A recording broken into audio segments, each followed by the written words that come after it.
Hey there, Hastings. Welcome to today's Explainer, published by HastingsNow.com.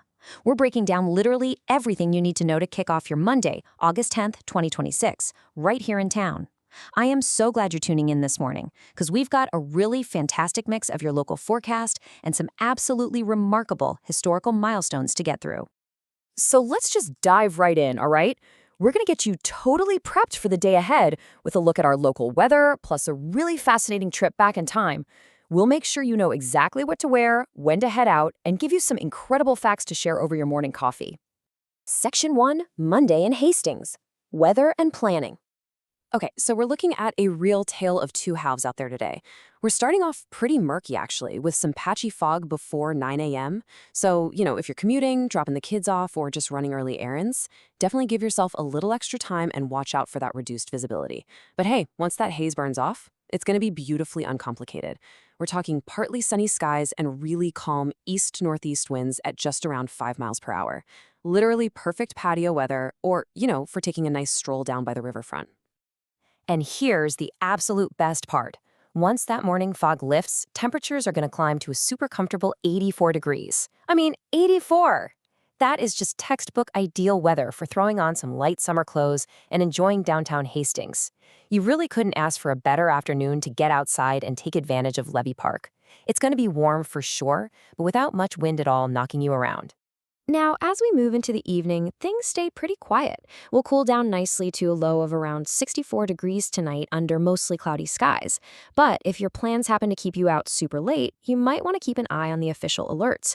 There is a slight 20% chance of showers and thunderstorms, but that doesn't actually develop until way toward daybreak. We're talking after 3 a.m. on Tuesday, so honestly, most of us are going to be fast asleep before a single drop even falls. But, summer weather, it can turn on a dime, so a quick check of the radar never hurts if you're burning the midnight oil. Section 2, Joke of the Day, a little local humor. All right, before we dig into the history books, let's take a quick pause for this. Why did the Hastings Bridge hit snooze Monday morning? I'll give you a second to think about it. Because it wanted to stay under the fog blanket until 9, and then show up for an 84-degree afternoon. Honestly, I think we can all relate to wanting to stay under the covers just a little bit longer on a Monday, right? Section 3, today's historical time capsule. On this date in history. Okay, our historical roadmap for August 10th is incredibly packed. We are traveling from statehood in 1821 over to a massive landmark institution in 1846, and finally landing on a major Twin Cities journalism milestone right here in our home state back in 1934. Let's actually start with the one that's most recent and closest to home. Right, so starting in 1934, publisher Cecil Newman launched 2 separate weekly newspapers specifically to serve the Black community in the Twin Cities. This was a completely monumental day for local journalism and community representation. He launched the Minneapolis Spokesman and the St. Paul Recorder, which created this truly remarkable legacy. And they did something absolutely crucial. They reported on the daily, everyday neighborhood life of the Black community, while at the very same time fiercely challenging discrimination and systemic inequality. Decades later, these 2 incredibly vital voices were actually combined into the Minnesota Spokesman Recorder, carrying on a proud and essential Minnesota legacy that kicked off exactly on this day. Now, jumping back a little over a century to 1821, August 10th marks the official day that Missouri entered the Union as our nation's 24th state. But this wasn't just some simple update to the map. It was a deeply consequential moment in American history. Missouri statehood followed the Missouri Compromise. This was a major legislative attempt to manage the rapidly boiling national conflict over slavery. To try and balance congressional power, Missouri was admitted as a slave state, while Maine entered the Union as a free state. It was an important, though ultimately very temporary, band-aid on a deeply divided nation. Finally, on this very day in 1846, President James K. Polk signed legislation to establish the Smithsonian Institution.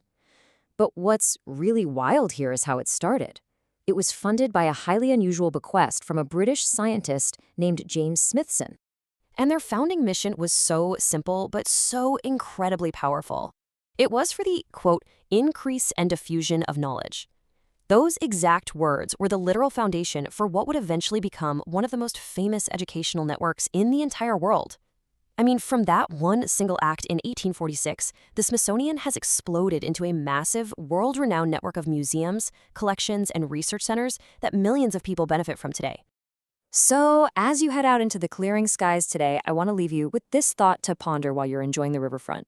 We've seen how August 10th has shaped journalism, redrawn the map of our country, and sparked the global spread of knowledge.